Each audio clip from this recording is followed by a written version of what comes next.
Through the Looking-Glass, by Lewis Carroll. Chapter 2.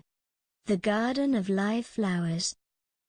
I should see the garden far better, said Alice to herself, if I could get to the top of that hill, and here's a path that leads straight to it at least. No, it doesn't do that after going a few yards along the path, and turning several sharp corners, but I suppose it will at last.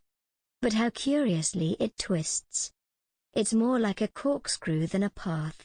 Well, this turn goes to the hill. I suppose no, it doesn't. This goes straight back to the house. Well then, I'll try it the other way. And so she did, wandering up and down, and trying turn after turn, but always coming back to the house, do what she would.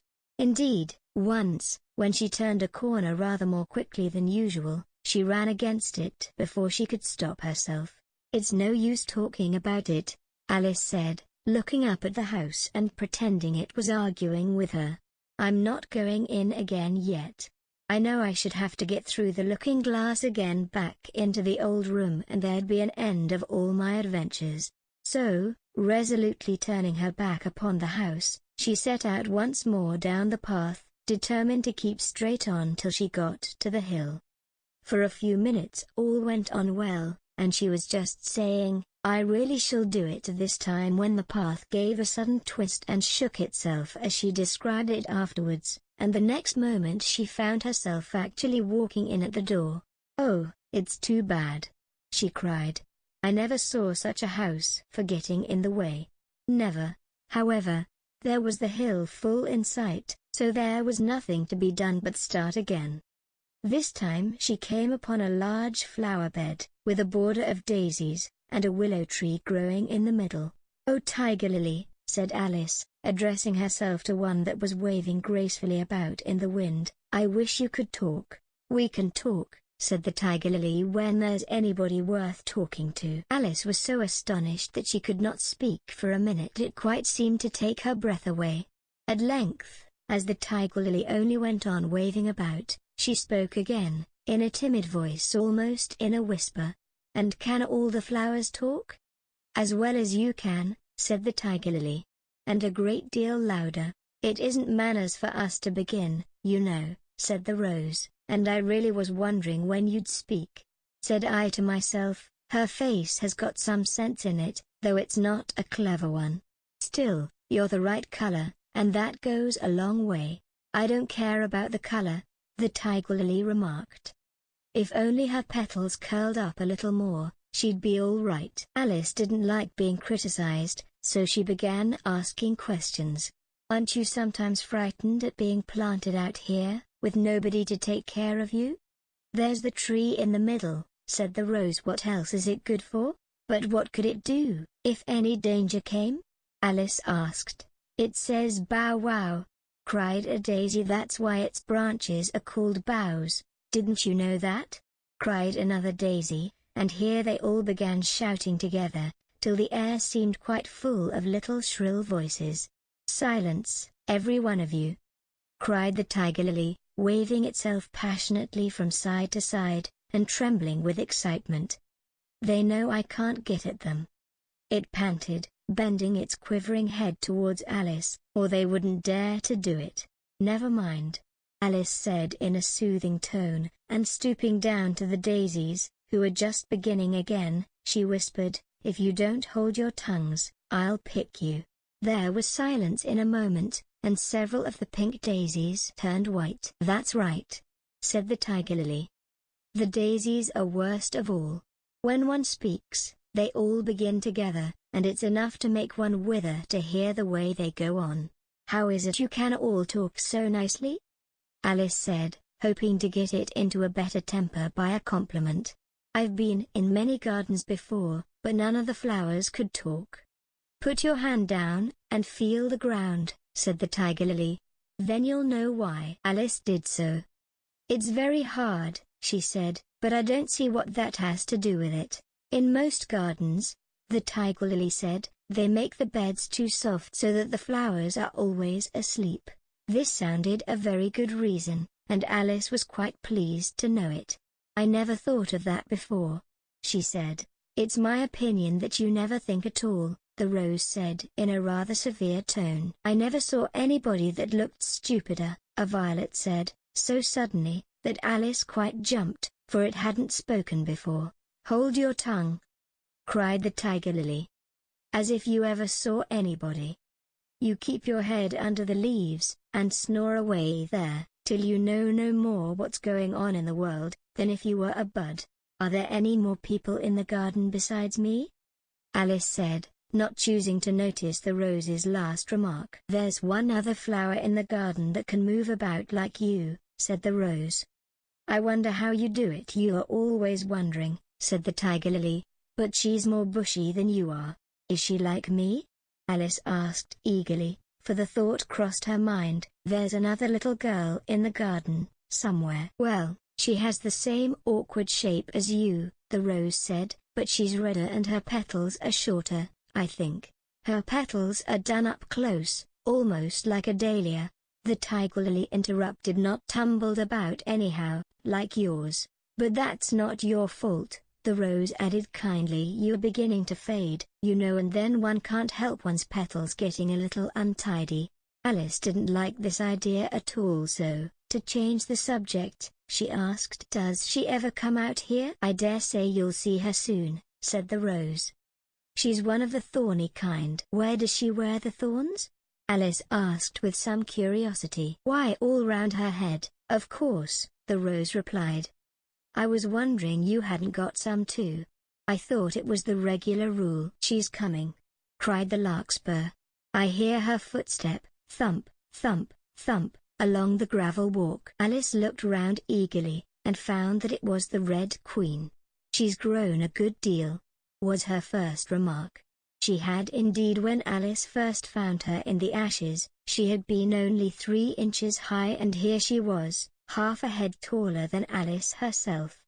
"It's the fresh air that does it," said the rose. "Wonderfully fine air it is, out here." "I think I'll go and meet her," said Alice, for, though the flowers were interesting enough, she felt that it would be far grander to have a talk with a real queen. "You can't possibly do that," said the rose. "I should advise you to walk the other way." This sounded nonsense to Alice, so she said nothing, but set off at once towards the Red Queen. To her surprise, she lost sight of her in a moment, and found herself walking in at the front door again. A little provoked, she drew back, and after looking everywhere for the Queen, whom she spied out at last, a long way off, she thought she would try the plan, this time, of walking in the opposite direction. It succeeded beautifully.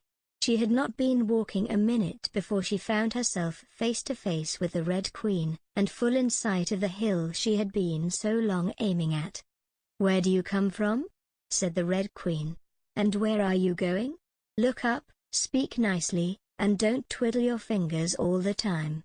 Alice attended to all these directions, and explained, as well as she could, that she had lost her way. "I don't know what you mean by your way," said the Queen. "All the ways about here belong to me." "But why did you come out here at all?" she added in a kinder tone. "Curtsy while you're thinking what to say, it saves time." Alice wondered a little at this, but she was too much in awe of the Queen to disbelieve it. "I'll try it when I go home," she thought to herself, "the next time I'm a little late for dinner." "It's time for you to answer now," the Queen said, looking at her watch. "Open your mouth a little wider when you speak, and always say 'Your Majesty.'" "I only wanted to see what the garden was like, Your Majesty." "That's right," said the Queen, patting her on the head, which Alice didn't like at all, though, when you say garden, I've seen gardens, compared with which this would be a wilderness. Alice didn't dare to argue the point, but went on. "And I thought I'd try and find my way to the top of that hill." "When you say hill," the Queen interrupted, "I could show you hills, in comparison with which you'd call that a valley." "No, I shouldn't," said Alice, surprised into contradicting her at last. "A hill can't be a valley, you know.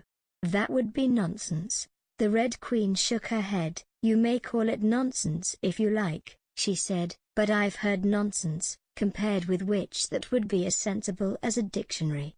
Alice curtsied again, as she was afraid from the Queen's tone that she was a little offended, and they walked on in silence till they got to the top of the little hill. For some minutes, Alice stood without speaking, looking out in all directions over the country, and a most curious country it was. There were a number of tiny little brooks running straight across it from side to side, and the ground between was divided up into squares by a number of little green hedges that reached from brook to brook.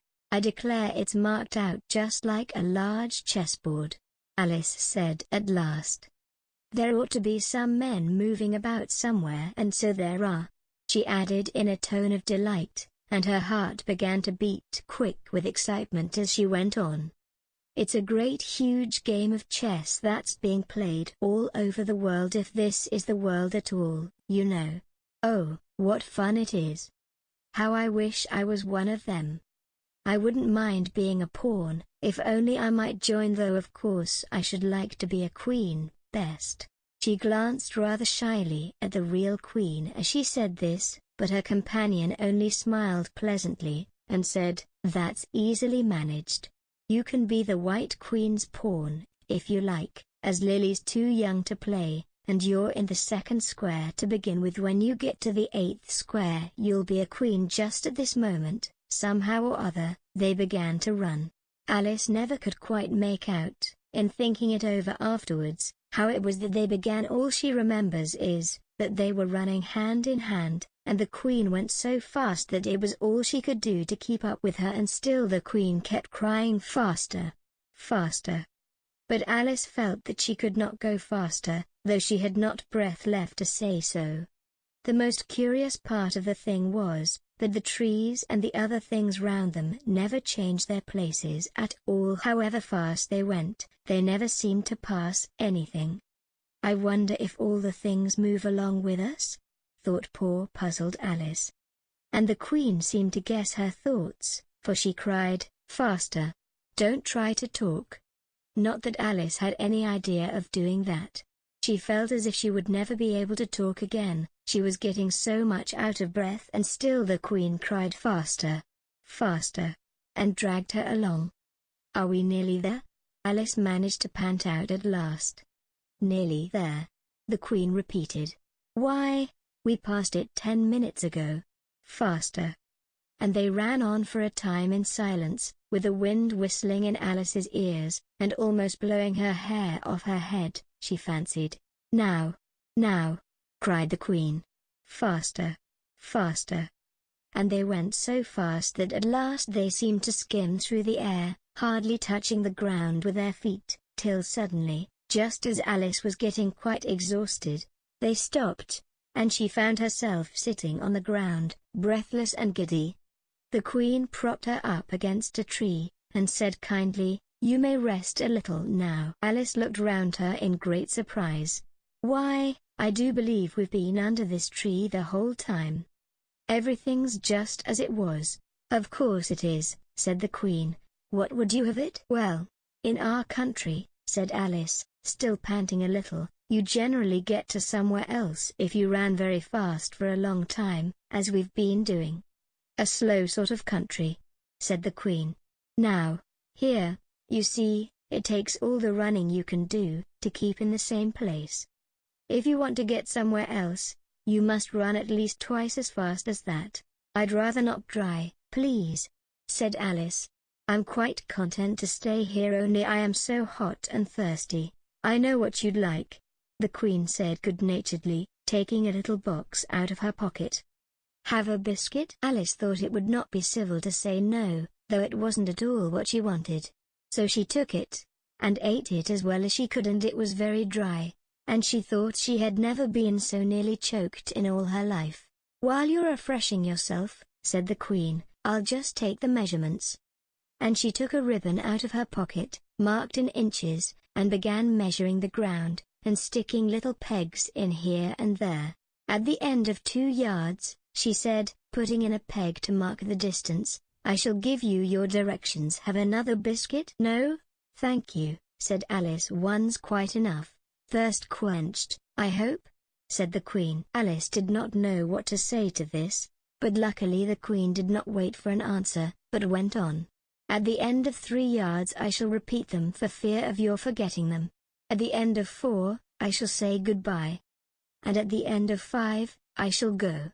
She had got all the pegs put in by this time, and Alice looked on with great interest as she returned to the tree, and then began slowly walking down the row. At the 2-yard peg she faced round, and said, "A pawn goes 2 squares in its first move, you know. So you'll go very quickly through the 3rd square by railway, I should think, and you'll find yourself in the 4th square in no time. Well, that square belongs to Tweedledum and Tweedledee, the 5th is mostly water, the 6th belongs to Humpty Dumpty, but you make no remark?" I didn't know I had to make one just then," Alice faltered out. "You should have said, 'It's extremely kind of you to tell me all this, however, we'll suppose it said the 7th square is all forest, however, one of the knights will show you the way, and in the 8th square we shall be queens together, and it's all feasting and fun.'" Alice got up and curtsied, and sat down again. At the next peg the queen turned again, and this time she said, "Speak in French when you can't think of the English for a thing. Turn out your toes as you walk and remember who you are." She did not wait for Alice to curtsy this time, but walked on quickly to the next peg, where she turned for a moment to say goodbye, and then hurried on to the last. How it happened, Alice never knew, but exactly as she came to the last peg, she was gone. Whether she vanished into the air, or whether she ran quickly into the wood, and she can run very fast, thought Alice, there was no way of guessing, but she was gone, and Alice began to remember that she was a pawn, and that it would soon be time for her to move.